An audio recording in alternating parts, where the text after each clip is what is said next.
Então eu queria ler uma mensagem de Emmanuel. A mensagem está no livro chamado Fé e Vida, e a mensagem se chama Fé e Vida. Fé e Vida. Eu sempre falo isso porque me encanta os títulos que Emmanuel dá para os livros e para os capítulos. Fé e vida. É uma maneira de viver a vida, tendo fé. E aí, Emmanuel narra uma historinha, o que não é muito comum. Ele não escreve muitas historinhas, foi mais mesmo para o final da encarnação do Chico. Essa mensagem específica, nós temos a data, ela foi psicografada em 26 de janeiro de 1989, curiosamente, né? Um dia depois da data que é marcada como a conversão de Paulo. O sol plasmava cintilâncias na grama, quando Frederico e Sinésio se puseram a comentar certas passagens do Evangelho de Jesus. Comentou Sinésio: o apóstolo Paulo foi claro ao escrever que o justo se elevará pela fé. E realmente ele foi. Não tem nenhuma dúvida. Qual que é a dúvida? O que você entende por fé? O que é que você entende por fé? Tiago, no entanto, falou Frederico, afirmou na epístola que lhe traz o nome, que a fé sem obras é morta em si mesma. O desencontro das interpretações prosseguia aceso, quando Frederico colheu um pequeno galho de flores de pessegueiro e acrescentou: ao amigo perguntaria sem afetação: Sinésio, de que árvores são essas flores? Então pegou um galho de pessegueiro e perguntou: de que árvores são essas flores? De pessegueiro, respondeu o amigo. Quando o dono do pomar o plantou e por muito tempo cuidou dele, fez isso com que fim? De certo, para que a árvore produzisse frutos deliciosos. Pois está aí a lição da natureza, enfatizou o companheiro. Deus colocou as flores nas árvores, a fim de que elas produzam frutos que sustentem a vida. Assim são nossos testemunhos de fé, flores dos nossos ideais. Todas são chamadas a produzir frutos que sustentem as criaturas, e as que são arrebatadas pelo homem ou pelo vento se transformam apenas em promessas inúteis. Compreendeu? Sinésio nada respondeu e passou a pensar. A gente nota que o principal problema aqui é a gente não entender que a verdadeira fé dá fruto. A fé que estagna numa rotina de obrigações ou num compromisso exterior com ritual e culto, essa fé é como uma árvore que os frutos apodrecem no pé. Tinha tudo para alimentar os outros, tinha tudo para servir à natureza, mas prendeu-se e os frutos apodrecem. Os frutos apodrecem. A verdadeira fé é tão forte que aquele que realmente nutre a fé verdadeira não consegue ficar parado. Ele não vai para as atividades do bem esperando uma vaga em nosso lar. Por quê? Porque a motivação dele não é a recompensa que virá, é por tudo que já recebeu. O convite aqui é um exercício de consciência. Um exercício de consciência. Muitos aqui provavelmente já conhecem, vão se lembrar, aquele momento, ao final da vida de São Francisco, ele está um pouco triste, porque ele está olhando para para o que fez, para tudo que ele fundou, para o movimento que nasceu no coração dele, ele está olhando para aquilo e está vendo que quem vai suceder ele não tem boas intenções. Então ele manifestava uma certa preocupação com a continuidade da obra. Ficou triste. Por quê? Porque ele era sincero nos sentimentos. Ele não estava ali cumprindo uma obrigação apenas. Ele deu dele mesmo. Aquilo que ele vivia era expressão do que estava no coração dele. E aí, ele viu que a coisa ia desandar. Ficou triste, mas muito triste. Se fosse hoje, ele estaria diagnosticado com depressão. Então, ele estava triste mesmo, ele não conseguia falar. Aí é muito engraçado, porque a irmã Clara chama ele, ela sente, né? Ela sente que Francisco não está bem. Encontra com o irmão Leão e fala assim: fala com o Francisco que eu quero que ele vá me visitar. O Francisco foge dela, é tão engraçado. Ele fala assim: não vou não. Por quê? E aí é uma fala bonita, ele diz assim: os olhos são a janela da alma. Quando a irmã Clara bater o olho em mim, ela vai ver que está tudo bem e vai ficar perguntando as coisas. Mas ela é irmã Clara, né? Ela pediu de novo, aí ele foi. Aí é aquele momento em que a irmã Clara fala para ele assim: olha, Francisco, você está muito apegado aos bens materiais. Acho que ele deve ter olhado para ela e falado assim: você está bem, né? Eu? O irmão Leão talvez, né? Eu? Fala assim: a obra não é sua, ela é do Cristo. Por que você está triste que ela vai desandar? Por que você está triste?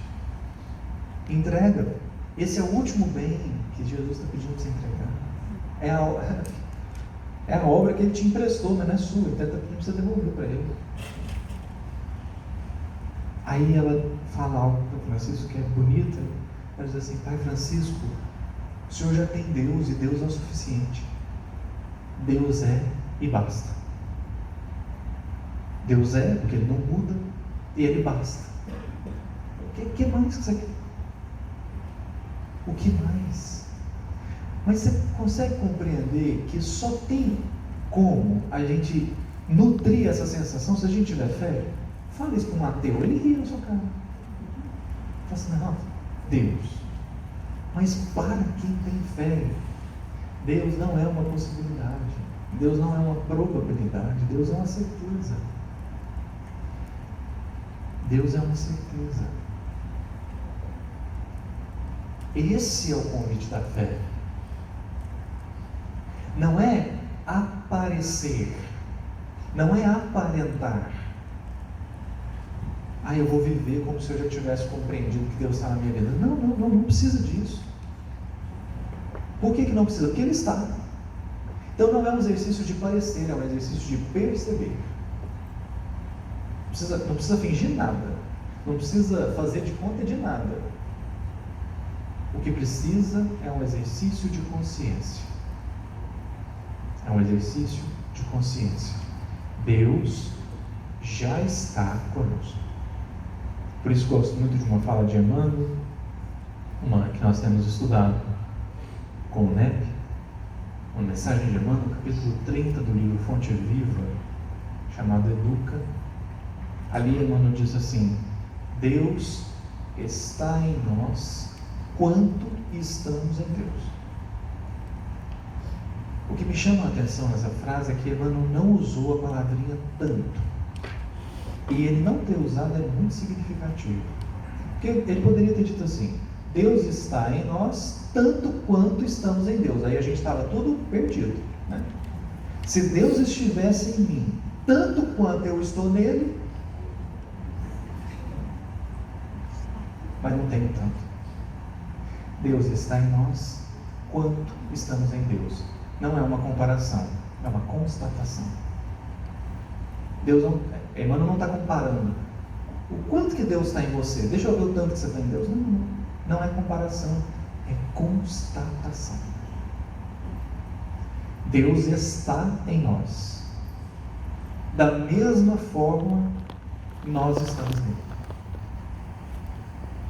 E é exatamente por isso que o exercício é muito mais simples. Se nós pudéssemos fazer esse exercício, e nós podemos, nós veríamos com muita nitidez por que Jesus diz que o fardo dele é leve. O fardo dele é leve, porque quem deixa pesado somos nós. Quem faz o fardo ficar pesado é a gente. Como assim? O ato caritativo, que é o fruto da árvore que está plantada em mim, é o fruto da árvore de fé que está plantada em mim. O ato caritativo, ele pode e será cada vez mais natural. Natural. Só que a gente faz de conta que ele é um esforço. E já está à nossa disposição a possibilidade de perceber que ele é o ato natural de cada ser. A gente não precisaria fazer tanto esforço para fazer o bem. Que esforço mesmo a gente tem que fazer, a gente tem que ter para fazer o mal. O bem não. O bem seria o natural.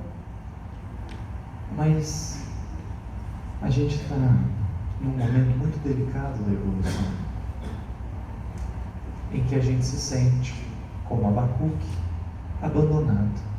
E quem está abandonado precisa conquistar presença. E quem precisa conquistar presença precisa atropelar-se, sempre, em busca de uma recompensa.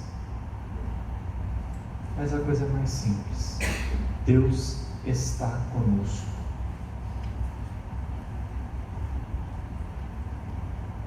E é exatamente por isso que a gente tem condição suficiente para cuidar uns dos outros. É porque Ele está conosco. Ouvi a pregação de um pastor, aqui já para encerrar, ele dizendo assim: a maior punição que Deus pode dar a alguém não é trazer problemas para esse alguém, é afastar-se, para que esse alguém viva como acha que deve. Porque aí vai ser um tombo atrás do outro. Mas não é assim. Não é assim. Deus segue conosco. Apenas será requerido de nós os olhos de ver, os ouvidos de ouvir, para que a presença de Deus sutil e silenciosa possa ser percebida. Isso é caminho para a justiça, porque isso é caminho para amor ao próximo, é caminho para a caridade, e esse caminho, ele é iluminado, ele é sustentado pela fé.